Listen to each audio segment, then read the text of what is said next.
बिस्मिल्लाहिर्रहमानिर्रहीम। तमाम देखने वालों को प्रोफेसर इकबाल हैदर भट्टी का सलाम। माय डियर स्टूडेंट्स, हम कैलकुलस विद एनालिटिक ज्योमेट्री का chapter number 8 calculus and analytic geometry by doctor S M. Yusuf का chapter number 8 analytic geometry of 3 dimensions discuss कर रहे हैं। और इससे पहले हम इस चैप्टर की 2 एक्सरसाइज जिसके अंदर स्ट्रेट लाइन और उससे रिलेटेड क्वेश्चंस जो हैं वो हम डिस्कस कर चुके हैं। इससे पिछला जो लेक्चर था उसके अंदर मैंने आपको बताया कि प्लेन क्या है और प्लेन की डिफरेंट फॉर्म्स जो हैं वो हमने डिस्कस की। तो वो लेक्चर का जो है वो कंटिन्यूशन जो है वो आगे जारी है। आज हम एक नई फॉर्म डिस्कस करेंगे, intercept form of a plane. Intercept form of a plane से मुराद कि ऐसा प्लेन जो एक्स एक्सिस, वाई एक्सिस और जेड एक्सिस को कट करता है। ठीक है, मसलन ये देखें, ये मेरे पास 3D का मॉडल है। ठीक है, मैं सपोज कर लेता हूँ कि ये एक्स एक्सिस है, ये वाई एक्सिस है, ये जेड एक्सिस है। अब ये देखें, इसको मैंने यहाँ पे बोर्ड के ऊपर रखा है ऐसे करके। ठीक है, तो अब ये जो प्लेन बन रहा है, ये वाला प्लेन, ये वाला, ये इंटरसेप्ट प्लेन कहलाएगा। लंबा है थोड़ा सा, जरा ये देखेंगे। ठीक है, अब ये एक्स एक्सिस को इस पॉइंट पे कट कर रहा है, वाई एक्सिस को इस पॉइंट पर और जेड एक्सिस को इस पॉइंट पर कट कर रहा है। ठीक है, तो ये जो प्लेन है जो X axis, Y axis, Z axis को कट करता है, उसकी इक्वेशन जो है वो हम मालूम करने जा रहे हैं। तो मैं ये सपोज कर लेता हूं, let equation of the plane is, let equation of the plane is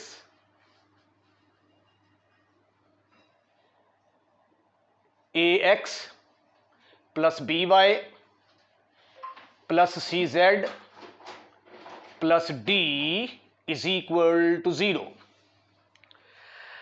अच्छा, मैंने जो है ना ये पहले जो मैंने इक्वेशन ड्राइव की थी उसके अंदर मैंने स्मॉल ए बी सी इस्तेमाल किए थे।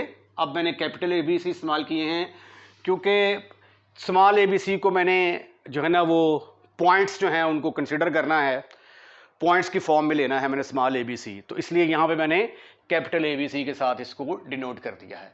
हम सपोज कर लेते हैं कि ये हमारी इक्वेशन नंबर 1 है। हम सपोज कर लेते हैं, लेट दिस प्लेन, ये जो ऊपर प्लेन दिया गया number 1, cut X axis, Y axis and Z axis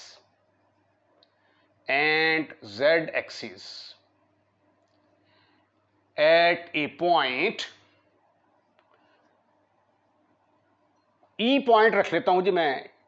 E point के ऊपर ये एक्स एक्सिस को कट करता है। एक्स एक्सिस पर एक्स की वैल्यू तो होगी, वाई और जेड की वैल्यू 0 के बराबर होगी। एफ पॉइंट के ऊपर 0 बी 0 और जेड एक्सिस पर ये 0 0 सी पॉइंट के ऊपर इसको इंटरसेप्ट करता है। ठीक है, मसलन ये देखें, ये प्लेन है मेरा।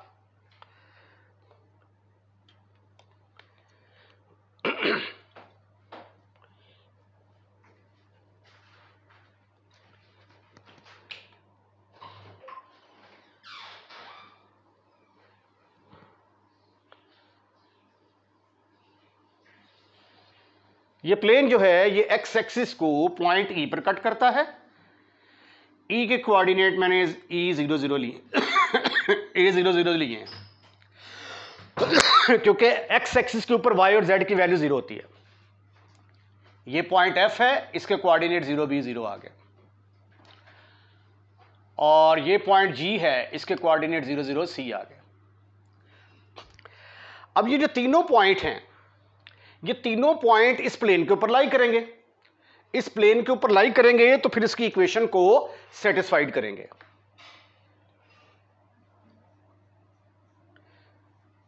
Late these three points these 3 points will satisfy equation number 1. Equation 1. तो पहला पॉइंट क्या है आपका? EA00. जब आप ये इसके अंदर पुट करेंगे तो x की जगह पे आया स्मॉल a, y की जगह पे आ गया 0, z की जगह पे भी क्या आएगा? 0 आएगा, plus c into c for plus d is equal to 0. This is further equal to AA plus d is equal to 0. अब मुझे जो है ना वो a की वैल्यू जो है वो कैलकुलेट करनी है, तो a किसके बराबर आ गया? AA माइनस d, और a की वैल्यू आ गई मेरे पास माइनस d ओवर a. हम इसको करते हैं डब्बा पैक, और मैंने इसका नाम रख दिया नंबर 2.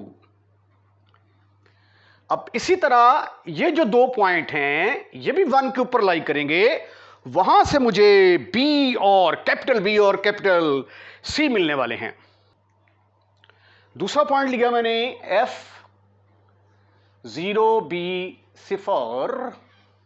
ये जब 1 के ऊपर लाई करेगा तो x की जगह पे 0 आएगा, y की जगह b प्लस z की जगह पे 0 plus d is equal to 0. तो ये आ गया bb is equal to minus d. तो what is the value of b? That is equal to minus d over b. इसको भी हमने डिब्बा पैक कर दिया और इसका नाम रख दिया नंबर 3. अब तीसरा पॉइंट जो है z इंटरसेप्ट, उसके कोऑर्डिनेट्स हैं 0 0 c. से स्मॉल c है, ये कैपिटल C है. राइट, x की जगह पे 0, y की जगह पे 0 प्लस कैपिटल C, और z की जगह पे छोटा c plus d is equal to 0. तो CC is equal to minus d. तो कैपिटल C की वैल्यू आ गई minus d over c. Any problem up to here? Your answer should be no, never, not at all.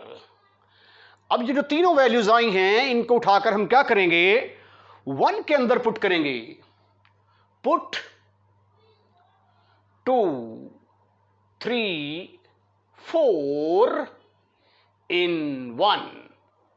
Now see what will happen. In place of a मैं लिखूंगा minus D over A. Minus D over A into X. B की जगह पे आ गया minus D over B. Minus D over B into Y, और C की जगह पे कैपिटल सी की जगह पे आ गया minus D over C plus D is equal to सिफार. अब हमने इसको सिंप्लीफाई करना है, तो minus D over A into X minus D over B into Y minus D over C into Z is equal to minus T. यहां से minus T will be common. In the bracket you will have X over A plus Y over B plus Z over C is equal to minus T. Minus T के साथ divide करेंगे आप, तो what you will get? Divide by minus T, that is not equal to 0. In mathematics जिसके अंदर आपने जिसके साथ डिवाइड करना होता है, that should not be equal to 0. तो डी यहां पे 0 नहीं है, तो ये आ गया X over A plus Y over B plus Z over C is equal to 1. ये है जी intercept form of the plane is the intercept form of plane in 3 dimensions. Right. अच्छा, ये एक्चुअली ये फॉर्मूला बना क्या है, ये देखिए जी, x ओवर डिनोमिनेटर में आ जाएगा x intercept plus y over y intercept plus z over z intercept is equal to 1। तो अब आप इसका स्क्रीनशॉट लें। Normal form of the plane statement है इसकी, if L M N are the direction cosines of the normal from origin to the plane. ये कोई एक प्लेन है, ये प्लेन है मेरे पास,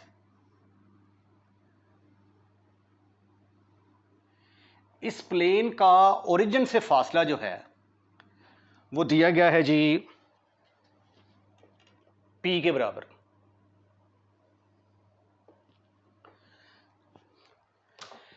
L M N are the direction cosines of the normal from origin to the plane. ये origin to the plane ये normal है, इसके जो डायरेक्शन कोसाइंस दिए गए हैं वो L M N दिए गए हैं।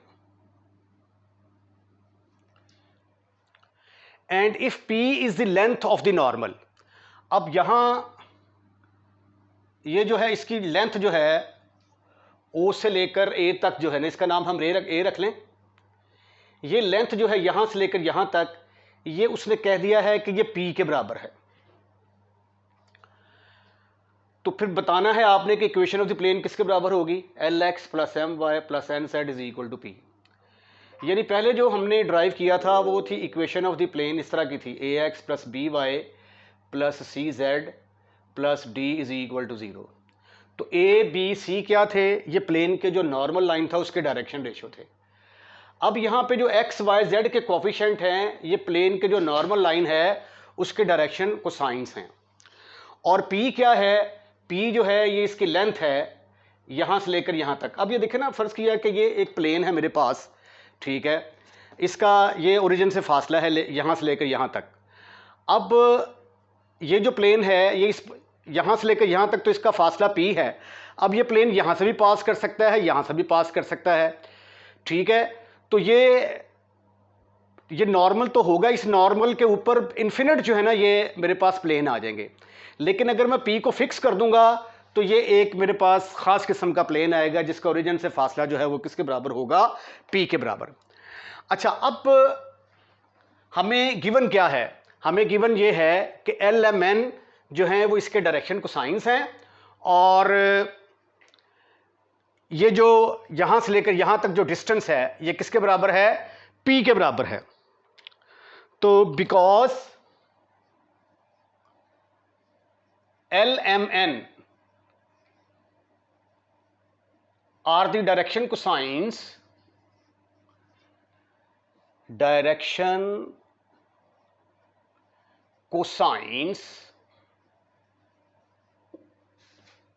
of the normal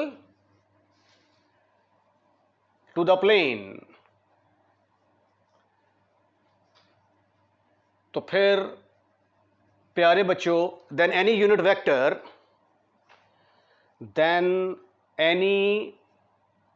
vector along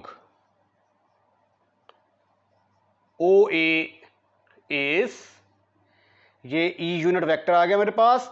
अगर डायरेक्शन कोसाइंस के साथ IJ के लगा देते हैं तो हमें उस डायरेक्शन में यूनिट वेक्टर मिल जाता है। अब O से लेकर A तक जो है ये किसके बराबर है, इसकी लेंथ जो है ये P के बराबर दी गई है। अब इसके लॉन्ग एक यूनिट वेक्टर है E, यूनिट वेक्टर की लेंथ 1 होती है। अब मुझे अगर लेंथ P चाहिए तो मैं क्या करूंगा, यूनिट वेक्टर को P लेंथ के साथ मल्टीप्लाई कर दूंगा। तो OA वेक्टर फिर किसके बराबर आ जाएगा, OA vector is equal to P into E unit vector. Unit vector की लेंथ 1 है, उसको P से मल्टीप्लाई करूंगा तो मेरे पास OA वेक्टर आ जाएगा। तो P इंटू ई यूनिट वेक्टर मेरे पास है जी LI plus MJ plus NK। मेरा मेन टारगेट ये है कि सबसे पहले मैंने A के कोऑर्डिनेट्स निकालने हैं। A के कोऑर्डिनेट्स किसके बराबर आएंगे, ठीक है। इसको मल्टीप्लाई किया, सिंप्लीफाई करने के बाद OA वेक्टर मेरे पास आ गया। OA is equal to LPX not X, LPI plus MPJ plus NPK। अच्छा, अगर मेरे पास ये एक वेक्टर होता है, अगर ये A वेक्टर है 2 3 4, ठीक है, 3 डायमेंशन के अंदर ये एक वेक्टर है जिसके कोऑर्डिनेट हैं 2 3 4, इसको रीजन के साथ मिलाएंगे तो OA OP is equal to A vector which is equal to 2 3 4। तो अगर ये वेक्टर है तो 2 3 4 पॉइंट P के कोऑर्डिनेट्स होंगे। तो इसी तरह ये I J K के साथ LP MP NP लगा हुआ है, तो फिर A के कोऑर्डिनेट्स किसके बराबर होंगे, LP MP NP। ये point is to be noted. अब इस पॉइंट को P को A को जब आप ओरिजिन के साथ मिला देंगे तो ये वेक्टर OA बन जाएगा, ठीक है। जब भी आपने किसी चीज की इक्वेशन मालूम करनी होती है तो आपको एक वेरिएबल पॉइंट लेना पड़ता है। तो मैं फर्ज कर लेता हूं कि प्लेन को थोड़ा सा बड़ा ना कर लें।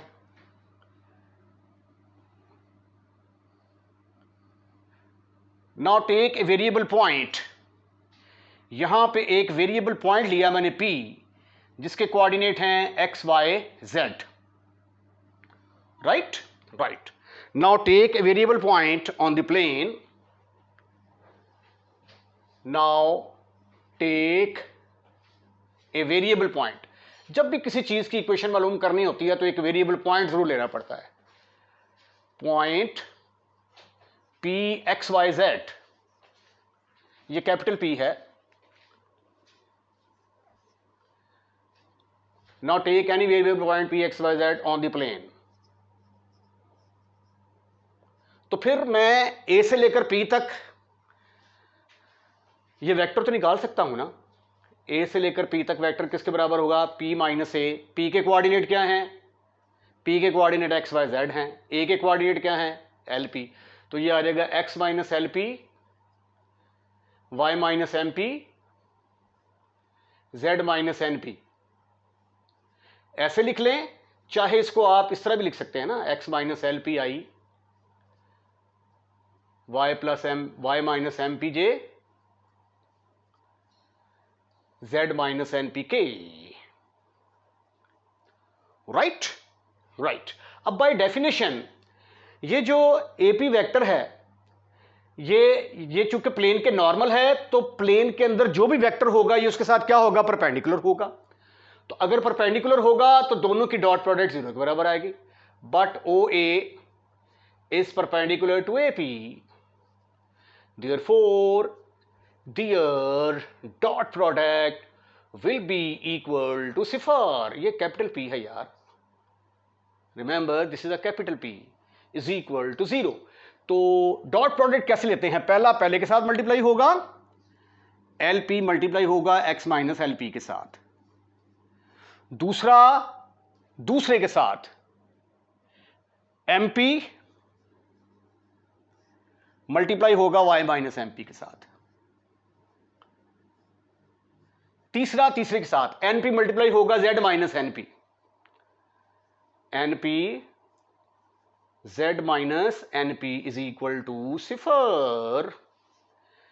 ओके, अब जस्ट हमने इसको सिंप्लीफाई करना है। इसको मल्टीप्लाई करेंगे तो क्या आ जाएगा, LPX minus L square P square plus MPY minus M square P square plus NPZ minus N square P square is equal to 0। LPX plus MPY plus NPZ, ये जो L स्क्वायर, ये जो minus वाले हैं इनको चूक कर दूसरी साइड पे ले जाएं, उधर जाके ये पॉजिटिव हो जाएंगे। L square P square plus M square P square plus N square P square, equation की दूसरी साइड पे लेके चले गए। ठीक है, यहां से क्या कॉमन निकलता है, P इज कॉमन, ब्रैकेट में रह गया P X, no no no no no no no no no no, L X plus M Y, ओहो क्या हो गया, M Y plus N Z is equal to P square, common निकाला, bracket के अंदर आ गया L square plus M square plus N square, और ये किसके बराबर होता है, but L square plus M square plus N square is equal to 1, some of the square of the direction cosines is always equal to 1। तो ये P के साथ खत्म, फिनिश, खलास, पी इंटू एक स्टेप और ना कर लूं ऐसे करके, plus N Z is equal to P square, P से कट गया, divide by P, divide by P which is not equal to 0, तो ये आ गया L X plus M Y plus N Z is equal to P is the equation of the plane in normal form, is the equation of plane in normal form, right। अब आप इसका ऐसा करें कि स्क्रीनशॉट ले लें, इसके साथ ही आज का लेक्चर खत्म, फिनिश। तो हमने प्लेन की जो डिफरेंट फॉर्म थी उनकी इक्वेशंस जो हैं वो ड्राइव कर ली हैं। तो इसके साथ ही आज के लेक्चर को यहीं वाइंड अप करते हैं। तो अगर आपने हमारा चैनल सब्सक्राइब कर दिया है तो थैंक यू वेरी मच, अगर नहीं किया तो बराए मेहरबानी चैनल को सब्सक्राइब करें। बिलीव इन मी कि चैनल को सब्सक्राइब करने के कोई भी एक्स्ट्रा चार्जेस नहीं हैं, और ये आपका अपना चैनल है, इसको ज़्यादा से ज़्यादा प्रमोट करें ताकि ज़्यादा से ज़्यादा लोग इससे इस्तेफादा हो सके। अपना ख्याल रखिएगा, अगली वीडियो का इंतज़ार कीजिएगा। अल्लाह हाफिज़।